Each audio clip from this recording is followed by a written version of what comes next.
This is Jerome from Gadgetorama.com. I'm here today with Motorola's David Petru, the sales director, and we're going to do a quick preview of the Motorola ATRIX HD LTE, as well as a couple other devices. You've got the Motorola Defy Pro and the Razr VD. Thank you. This is starting out well. Too many devices today. So maybe, David, you can give us a quick preview of maybe 2 or 3 features that give each smartphone its own distinctive flavor or absolutely. Features. So with the ATRIX HD LTE, one of the main things you'll notice is the size of the display. So we've got a 4.5-inch full HD display with Color Boost technology, which really the Color Boost provides the most amount of pixel density and highest resolution of from a display perspective compared to one of the leading smartphones on the market today. Resolution-wise, we are 720 by 1280. And again, with the HD display combined with the LTE speeds, it really serves as the ideal canvas to consume a lot of the exclusive Bell content that is available. For example, I'm just launching their mobile TV application. So from a live streaming video perspective, you'll see between the network speeds and the quality of the display, it's an excellent mobile TV experience overall. Greetings to all of my other caucus colleagues who have attended as well, to John, to Rick, and to Cornelio. So that is that. Greetings, of course, to Premier McGinn. From a differentiation perspective as well, so it is running Android 4.0, so it's an ice cream sandwich device. It also includes the latest iteration of the Smart Actions application. And with Smart Actions, I'm bringing it up manually here, but the beauty with Smart Actions, it's all about automating everyday tasks and making it more simple and easier to use from a user experience overall. So for example, one of the first rules that pops up, and it is proactive, the user doesn't have to do anything to enable Smart Actions. The Smart Actions app is running, and it just kind of pays attention to what the user is doing and then automatically makes suggestions on how to improve their experience with the device.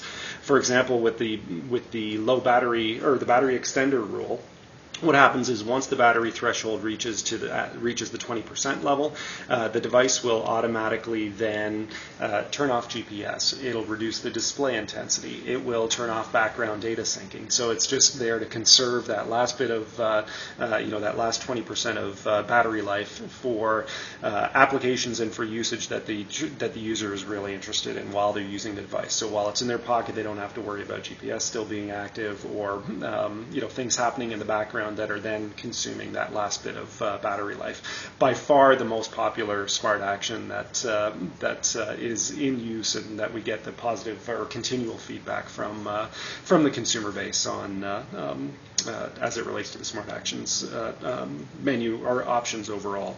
So how is it different from Smart Actions from previous phones? Because you've had this a little while already. So a couple of new, there's some additional functionality in there as well. For example, the meeting rule, it uses a different trigger point by kind of looking at what's going on in your calendar.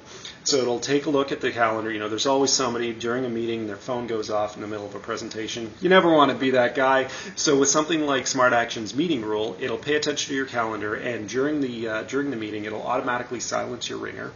It'll automatically send a text message out to anybody that calls you or texts you just saying, hey, I'm in a meeting, I'll get back to you when I can.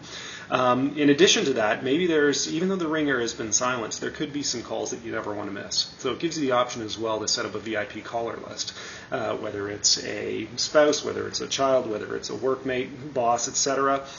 You can create a VIP caller list so that, just if it's a random call that comes in during the meeting, you won't hear it, the ringer will be silenced, but if it is one of your VIP calls, it'll still ring no matter what, so you don't miss anything critical. One of the other rules is with the Drive Smart rule. And that is same idea, but now we're moving into the vehicle environment. So it's triggered based on it can be triggered based on a couple of different things, whether it's the actual insertion of the device into the vehicle dock, Or it could be that you've got an in-car Bluetooth kit. As soon as you pair with that kit, it'll know that you're in the car, so it can go into drive mode. And same idea with that. Any call or text message that you get, it'll automatically send a message out saying, hey, I'm in the car, I'll get back to you when I can. As well, it gives you the option of reading out audibly the text messages that are coming into the device, so that you don't have to read the screen. If you do want to hear the message as it's coming in, the device will read it out to you. It'll automatically enable GPS, things like that. Right. So it's just adding different sets of rules, and it's just an evolution of the original Smart Actions list that was launched with the initial Razor that was out at the end of last year. I also noticed on the home screen that you had some new widgets that look pretty funky. We do. On the main screen, which I've gone back to here, you've got the three circles at the top, and those are the interactive circle widgets. And they are defaulted to three applications, or three types of functionality. You've got the date and time, which is shown digitally there. With a flick of the finger, you can just convert that over to an analog clock display, depending on the user's preference. The second one in the middle is the weather widget, which automatically updates based on GPS. But if you like, you can also just add cities manually as well.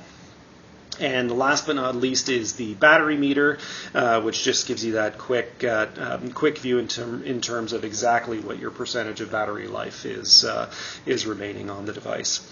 In addition, what you can set up is have the large circle also double as a notification window. So any text message that comes in, any missed call, or any voicemail, it'll actually show up as it'll update in this screen right here to show you that there was something that happened that you've missed reading. In addition, if you look down at the bottom, where you traditionally see the regular types of icons that are on the screen, you'll notice that on some of them there's little arrows that are in the top right corner. And those are our quick view icons. So for example, in the text message window over here, if I actually had a quantity of text messages that were unread, I'd actually get a little an update with a numeral to show me how many messages I had. But what I can do is just flick that up, and it explodes into a very quick view of what those, in this case, text messages, what they are that I haven't read, or just the messages that are at the top of my list. And same idea for the phone.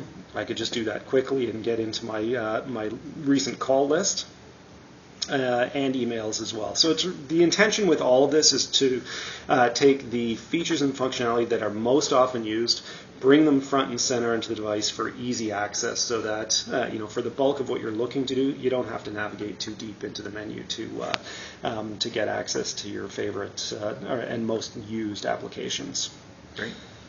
On the back, we've got obviously the Kevlar construction. In terms of the back housing, it is a fully contained unit, so it's an integrated battery. We've got an 8 megapixel imager with an integrated flash. On the top, we've got the usual 3.5 millimeter stereo headset jack, micro USB slot, as well as an HDMI output, so supporting mirror mode if you like, for connection to an external display. Great. On the side, of course, you've got the micro SIM slot, as well as the external memory slot up to 32 gig. Great. Well, that's the Motorola ATRIX HD LTE coming to Bell exclusively in the near future. Correct. Thank you, David.